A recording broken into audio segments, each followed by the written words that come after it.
Welcome back to ఆశల లోకం. ఇవాళ మనం day 18 of 21 days weight loss జర్నీకి వచ్చేసాము సక్సెస్ఫుల్గా.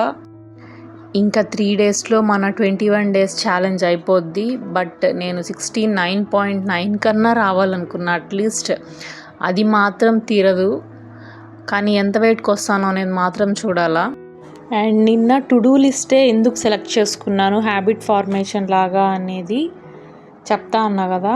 ఎందుకంటే ఒక ఆర్డర్ ఆఫ్ వర్క్స్ ఉంటే నెక్స్ట్ డే గందరగోళం లేకపోయినా ఏం పని లేదు కదా అన్నట్టు కూర్చొని స్క్రోలింగ్ చేసుకుంటూ ఉండకుండా ఉంటాం అన్నమాట.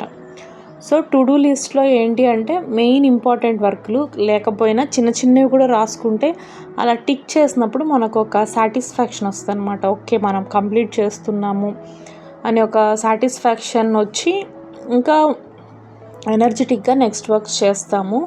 అలా నెక్స్ట్ డే గందరగోళం అవ్వకుండా, టైం ఎక్కువ స్క్రోలింగ్లో పోకుండా ఉండడానికి టు డూ లిస్ట్ అనేది చాలా బాగా ఉపయోగపడుతుంది. ఆ గందరగోళమే నాకు ఎక్సర్సైజెస్లో కూడా వచ్చింది. నేనేమనుకున్నానంటే ఒక 10 to 15 మధ్య ఎక్సర్సైజెస్ ఈచ్ 100 కౌంట్ చేద్దాము అని అనుకున్నాను. బట్ ఏం ఎక్సర్సైజ్ చేయాలనేది ఎక్సర్సైజ్ చేసేటప్పుడు గందరగోళము. జిమ్లో ఉంటే ఎవరన్నా ట్రైనర్స్ ఉంటారు, వాళ్ళు చెప్తారు ఈరోజు ఇది చేయండి అది చేయండి అని. ఇక్కడ నేనే రాజు నేనే మంత్రి అవ్వడంతో నెక్స్ట్ ఏంటి అనేది తెలియక ఆల్మోస్ట్ రోజు అదే ఆర్డర్లో వెళ్ళిపోతున్నా. ఓకే, వార్మప్ వరకు ఓకే, బట్ మెయిన్ ఎక్సర్సైజెస్ అనేవి నాకు తెలిసి సేమ్ ఉండకూడదని నేను అనుకుంటున్నాను. ఒక్కొక్క పార్ట్కి ఎఫెక్టివ్గా ఉండేటట్టు చేయాలంటే ఇప్పుడు లెగ్స్ ఒకరోజు, లేదంటే యాప్స్ ఒకరోజు, కార్డియో ఒకరోజు, అలా ఉంటే బెటర్గా ఉంటుంది. మరి అంత లేకపోయినా కూడా మనకు తెలిసిన వాటిల్లోనే కొన్ని వేరియేషన్స్తో రోజు మార్చుకుంటూ ఉంటే బెటర్గా ఉంటుంది అని నా ఉద్దేశము.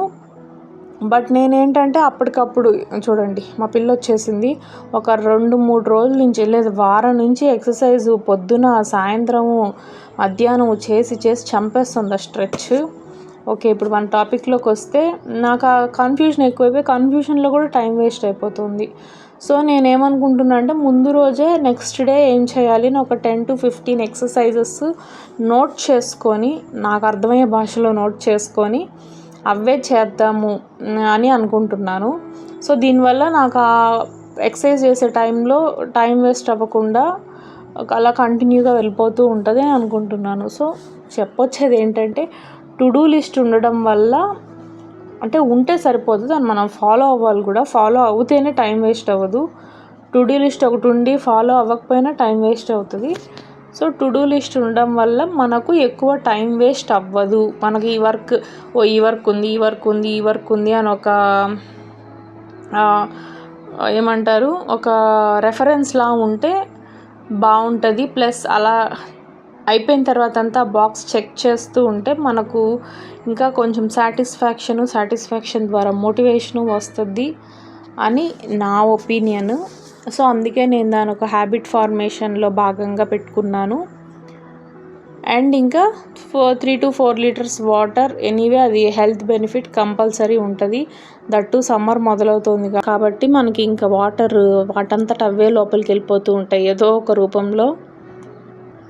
పైగా ఈసారి ఎండలు చాలా ఎక్కువగా ఉంటాయని కూడా వార్నింగ్స్ వస్తున్నాయి గవర్నమెంట్ నుంచి, వాటి నుంచి. సో జాగ్రత్తగా ఉండాలా, చాలా హైడ్రేటెడ్గా ఉండాలి.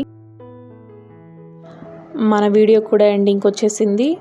Day 19 of 21 days weight loss జర్నీలో మళ్ళీ కలుద్దాము. Thank you for watching. Bye.